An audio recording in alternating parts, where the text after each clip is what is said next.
Ngayon naman, magluluto tayo ng sapsap porikat.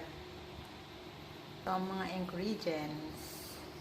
Sapsap porikat is a Ilocano dish. Umpisa na tayo ng luya, bawang, at sibuyas. Laurel. Ano natin pag-igisa yan. Gawin na natin itong bango. Ayan, ganyan. Paminta, betchin, patis.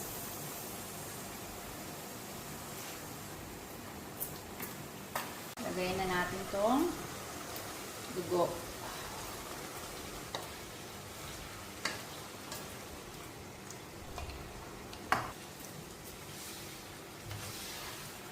Sapsap porikat.